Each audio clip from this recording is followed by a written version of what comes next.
Cape Henlopen State Park is a beautiful park, great views and great hikes and camping. But when the sun sets and the night begins, the legends come to life.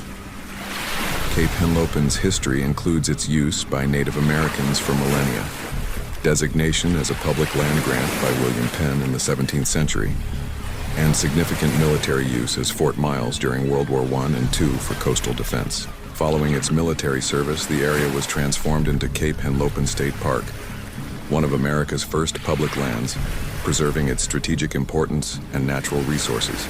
Early history and public land, Native American land. The area was first used by Native Americans for its resources thousands of years ago. Public grant. In 1682, William Penn granted the land for public use by the citizens of Lewis and Sussex County, establishing it as one of the earliest public lands in the U.S. military history. World War I. The area was fortified with artillery platforms to defend the Delaware River and Bay. World War II. The primary fortification was Fort Miles, a major coastal defense system protecting against German invasions. It housed over 2,000 soldiers and personnel and was equipped with powerful guns and fire control towers. The fort featured bunkers, barracks, and battery positions, with many concrete structures still standing. Cold War. Fort Miles also played a role during the Cold War, including its use for covert operations, monitoring Soviet submarines, and as a radar location for the Missile Master program. Transition to State Park. After its military use, the historic Fort Miles area became part of Cape Henlopen State Park. Visitors can explore the Fort Miles Museum, gun battery, fire control tower, and barracks, which showcase the area's extensive military past. Unveiling Delaware's dark secrets. Exploring the haunted Fort Delaware and beyond. Delaware may not be known for its paranormal encounters, but that doesn't mean the state has a shortage of spooky sights. Chief among these is Fort Delaware State Park on Peapatch Island in the middle of the Delaware River. Fort Delaware, built in the 19th century to protect the ports of Wilmington and Philadelphia, served as a prison camp for Confederate prisoners of war during the Civil War. Almost 13,000 prisoners were held at one time, and around 33,000 were kept there in total over the course of the war. Conditions were rough, and some 2,500 men died at the fort.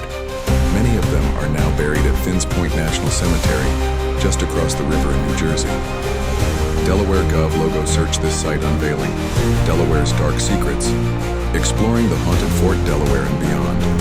Listen. Outdoor Delaware categories. Outdoor Delaware is the award-winning online magazine of the Delaware Department of Natural Resources and Environmental Control. Articles and multimedia content are produced by the DNREC Office of Communications. Historic masonry fort is seen at night against a dark and spooky sky. Fort Delaware is pictured at night before a paranormal tour. Delaware DNREC Errol E. Banks. Delaware may not be known for its paranormal encounters, but that doesn't mean the state has a shortage of spooky sights. Chief among these is Fort Delaware State Park on Peapatch Island in the middle of the Delaware River. Fort Delaware, built in the 19th century to protect the ports of Wilmington and Philadelphia, served as a prison camp for Confederate prisoners of war during the Civil War. Almost 13,000 prisoners were held at one time, and around 33,000 were kept there in total over the course of the war. Conditions were rough, and some 2,500 men died at the fort. Many of them are now buried at Finns Point National Cemetery, just across the river in New Jersey. A person holds a photograph that shows a blurry blue figure in a doorway. This blue man ghost was photographed at Fort Delaware. Delaware DNREC Errol E. Banks. The fort was abandoned toward the end of World War II and became a state park in 1951. Today, Peapatch Island is home to several different species of herons, egrets, and ibises, as well as numerous ghosts. From the blue man photographed by a visitor to the spirits of children that supposedly haunt the officers' quarters, the fort plays host to myriad specters, or so the stories go. It's said to be the most haunted place in Delaware. Diamond State Ghost Investigators, DSGI, leads tours of the fort during the fall, taking visitors back to the 1860s when the site housed thousands of Confederate prisoners. Attendees have the chance to utilize K2 electromagnetic field detectors and dowsing rods, devices that might reveal the presence of something unnatural. DSGI also uses motion sensors, audio recorders, infrared cameras, and more to, hopefully, detect ghosts. While there's no guarantee that a visit will spot anything supernatural, it helps to go in with an open mind. Phantom noises. People standing outside the bunker have been reportedly growled at even when no animal tracks are visible. The East End Lighthouse and the Phantom Light.